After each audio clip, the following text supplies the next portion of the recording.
Good morning class, Vivekananda Chaudhary Mahavidyalaya से मैं आज आपके सामने बीए थर्ड ईयर में। आज हमारा टॉपिक है समूह द्वारा निर्णय लेना, यानी कि ग्रुप डिसीजन मेकिंग। तो आपको ग्रुप कोहेसिवनेस मैंने आपको बता दिया था, एकजुटता, ठीक है। तो एकजुटता के बारे में आपको बता चुकी हूँ। उसके बारे आगे जो हमारा टॉपिक है वो ये है कि हम आज ये देखेंगे कि एक समूह में जब निर्णय लिए जाते हैं तो निर्णय लेने में क्या क्या चीज़ें उपयोग की जाती हैं। तो फर्स्ट हमारा पॉइंट जो इसमें है वो है निर्णय लेने की प्रक्रिया, ठीक है। तो निर्णय लेने की प्रक्रिया का क्या मतलब होता है? सिंपल सा है कि जैसे कोई मैनेजर है, ठीक, तो जैसे कोई कंपनी है तो कंपनी में निर्णय कौन लेगा? निर्णय या तो मैनेजर लेगा, ठीक, या बॉस लेगा, है ना। एम्प्लॉयज तो ले नहीं सकते। तो राइट जो निर्णय लेने का है वो किसका है? एक मैनेजर का, ठीक। मोस्ट ऑफ दी जो डिसीजन है वो मैनेजर लेता है, ठीक, क्योंकि मैनेजर को उस फील्ड से जुड़ी बहुत सारी जानकारियाँ होती हैं। उतनी जानकारियाँ उस कंपनी किसी अदर व्यक्ति को नहीं होती हैं, ठीक है। तो एक साथ सभी लोग अंतःक्रिया करते हैं, ठीक है। और जो भी निर्णय लिया जाता है, एक निर्णय पर जिसमें पहुँचते हैं, वह निर्णय लेने में सभी लोगों का एक मत होना बहुत ही अनिवार्य है।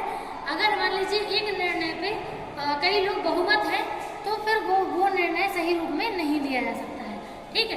तो अब जैसे मान लो आप, जैसे अगर बात कही जाए, आपको तो पता ही होगा कि अगर मान लो जैसे एम्प्लॉयज़ भी हैं, मान लो एम्प्लॉय भले ही केवल सैलरी पेड है तो उनके पास मानती हूँ कि वो इतना बड़ा डिसीजन नहीं ले सकते, कोई भी डिसीजन, लेकिन उनकी राय तो वो दे सकते हैं ना। छोटी छोटी राय वो अपने उस वर्क के प्रति जो वर्क वो करने आए हैं उसके प्रति वो अपनी राय सलाह तो दे ही सकते हैं। तो उससे क्या होता है कि एक बड़ा डिसीजन लेने में हेल्प मिलती है, ठीक है। तो निर्णय लेने में भले ही मैनेजर निर्णय लो, लेकिन उसमें जो सहयोग है वो ज़्यादातर लोगों का हो, ठीक है। और ऐसा नहीं है कि निर्णय एक बार जो लिया गया वो बदला ना जाए, नहीं। निर्णयों में फ्लेक्सिबिलिटी होनी चाहिए, क्योंकि फ्लेक्सिबिलिटी जितनी ज़्यादा होती है उतनी ज़्यादा क्या बोलते हैं, सही निर्णय लेने की क्षमता देखने को मिलती है। नेक्स्ट है उद्देश्य विशेष। आप तो जानते हैं कि निर्णय जो है वो हमेशा किसी न किसी विशेष उद्देश्य के लिए लिया जाता है, ठीक है। ऐसा कभी नहीं होता है कि निर्णय जो है वो मतलब विदाउट उद्देश्य लिया जा रहा है। जैसे अपन किसी कंपनी की बात कर रहे हैं तो कंपनी में कोई भी निर्णय है तो ऑब्वियस है उस जॉब एरिया से रिलेटेड तो होगा ही, ठीक है। तो उस जॉब एरिया में उनका जो निर्णय है वो ये दिखाता है कि उनका क्या उद्देश्य है, ठीक है। तो वो उद्देश्य ही मतलब मान लीजिए कंपनी में जिस चीज टारगेट को भी अचीव करने के लिए जो भी एक गोल बनाया गया है उस गोल के बारे में ही निर्णय लिया जाता है, ठीक है। तो निर्णय लेने के लिए सबसे बढ़िया तरीका है कि बिल्कुल एक उसी चीज़ को बिल्कुल टारगेट करके निर्णय लेना जिसके बेस पर वो निर्णय लेना चाहते हैं, ठीक। नेक्स्ट है हमारा समस्या की पहचान। तो ये भी पॉइंट आपको समझ में आ ही रहा होगा कि कभी भी अगर हम लोग किसी भी समस्या को जड़ से नहीं समझ पाए कि वास्तव में मान लीजिए हमने कोई अगर प्रोडक्ट बनाया, ठीक, और वो प्रोडक्ट बिक नहीं रहा उतने अच्छे से, मतलब सेल तो हो रहा है लेकिन उतने अच्छे से सेल नहीं हो रहा है ना।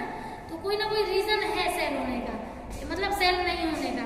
तो अगर हमने वो रीज़न समझ लिया, ठीक, तो वो रीज़न समझने से हमें ये आसानी हो जाती है कि क्या बोलते हैं कि वो जो प्रोडक्ट है वो प्रोडक्ट आगे बिकेगा या नहीं बिकेगा, ठीक है। तो ये हमें हेल्प मिल जाती है।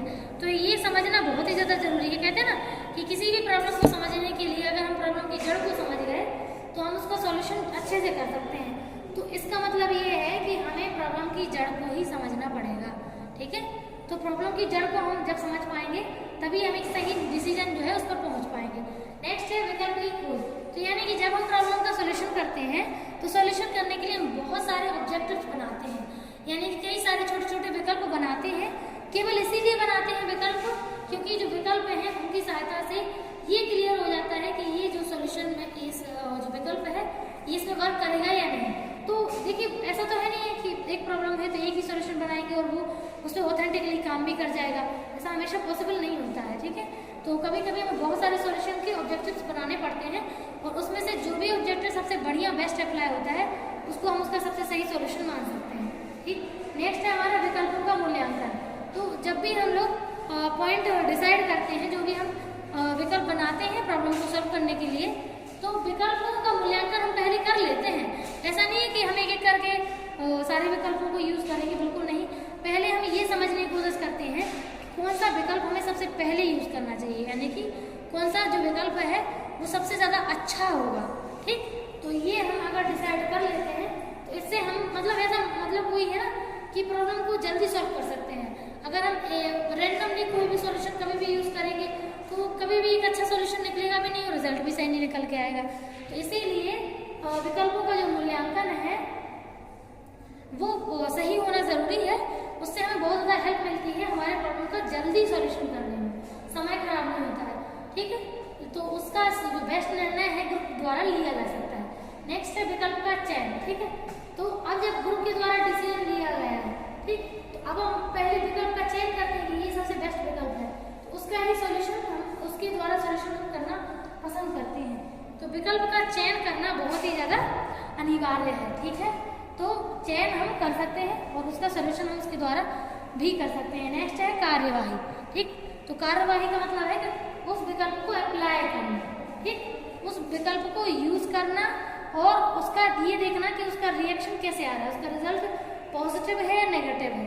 ठीक, क्योंकि अगर कार्यवाही करेंगे तो कार्यवाही करने के बाद ही हमें परिणाम प्राप्त होंगे, जो हमारा अगला पॉइंट है परिणाम, यानी कि कार्यवाही करने के बाद परिणाम निकल के आते हैं और ये क्लियर हो जाता है कि वो पॉइंट जो है वो सॉल्यूशन सही दे भी पा रहा है या नहीं। ठीक है, अगर कोई डाउट हो तो बताइएगा। Thank you.